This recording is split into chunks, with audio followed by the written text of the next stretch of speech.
بسم الله الرحمن الرحيم. السلام عليكم ورحمة الله وبركاته. ازيكم يا حبايبي؟ عاملين ايه؟ يا رب دايما دايما تكونوا بخير واتم صحة وفي اسعد حال. نعمل مع بعضينا اوام كده بيتزاية، حاجة كده ايه فاخر من الاخر. انا عملت العجينة، وعجينة البيتزا دي طبعا عملناها مع بعض قبل كده اهي. لقيتها سهلة وبسيطة جدا جدا جدا اهي. العجينة مرنة وما شاء الله، اللهم صل على النبي. بسم الله. تعملي ايه؟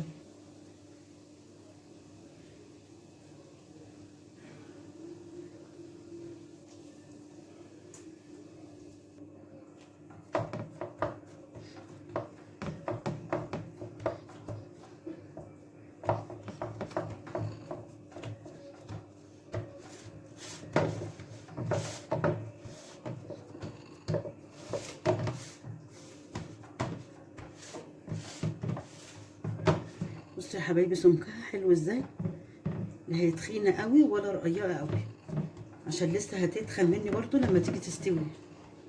الخميره طبعا بتفورها حلو قوي كده، عشان ما ايه ما ترقش اكتر من كده وتنشف. كل ما تبقى رقيقه قوي هتنشف اهي.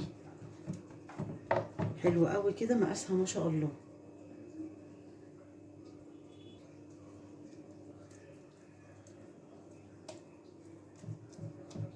عندي صلصه ادهن، عندي كاتشب ادهن، ماشي عادي اهو.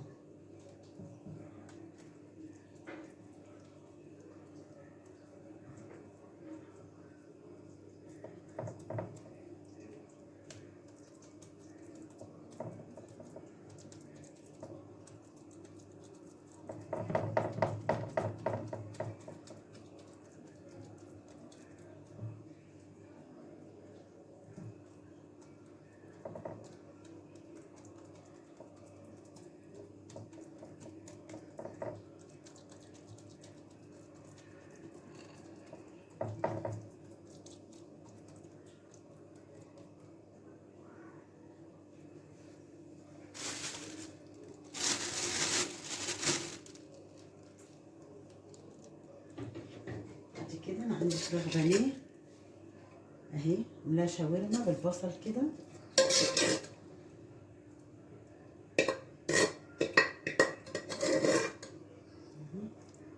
فردها عليها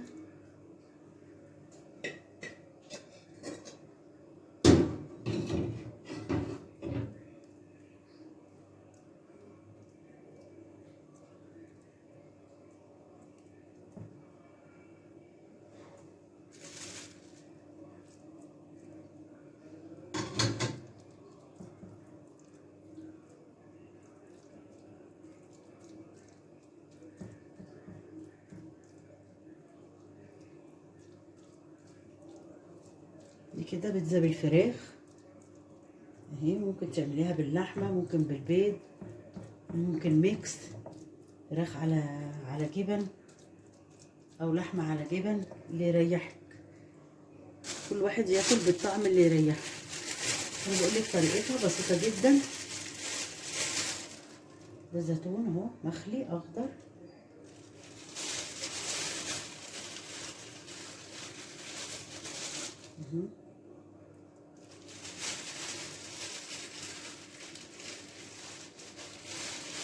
عايزه تحط اخضر واسود حطي. الالوان في البيتزا مطلوبه، تفتح الشهيه برضو. ده فلفل حار اهو مع قوطه،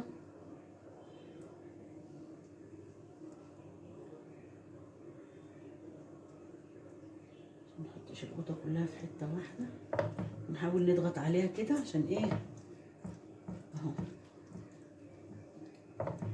الحاجات اللي احنا حاطينها دي تتغلغل كده في الايه في العجينه اهي.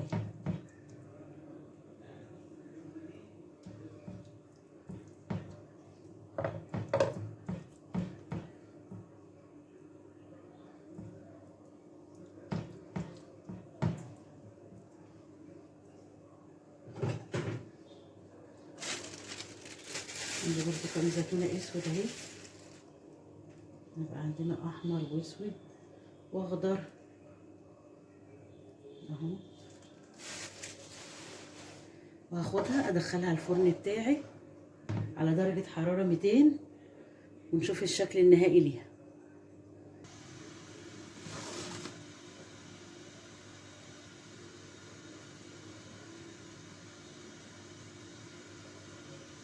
في الالوان برضو اصفر اهو.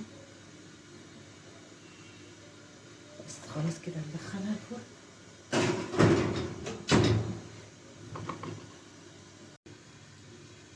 ده واحد اتحفظ.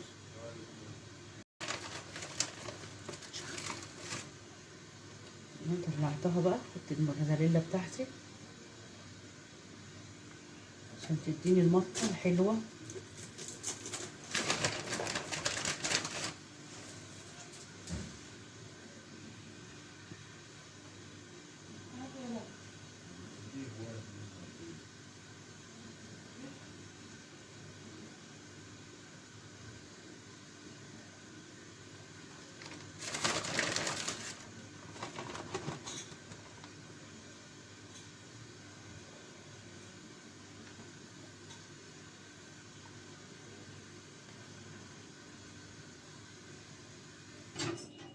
ادي يا حبايبي عملنا احلى بيتزا، بسم الله ما شاء الله، حاجه كده مفيش بعد كده. اهي احنا نقطع بالايه،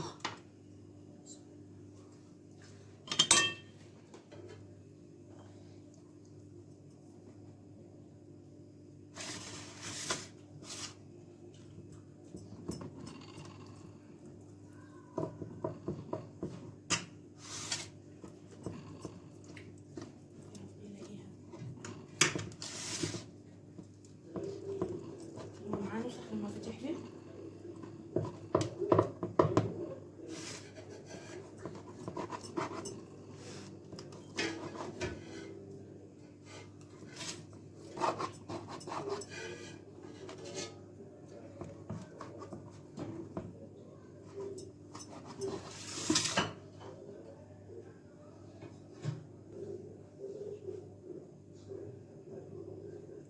بصوا يا حبايبي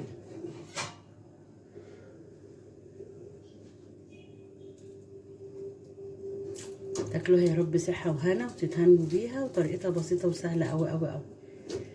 واحلى لايك من ايديكم لاختكم يوسف، ودعوه حلوه. السلام عليكم ورحمه الله وبركاته.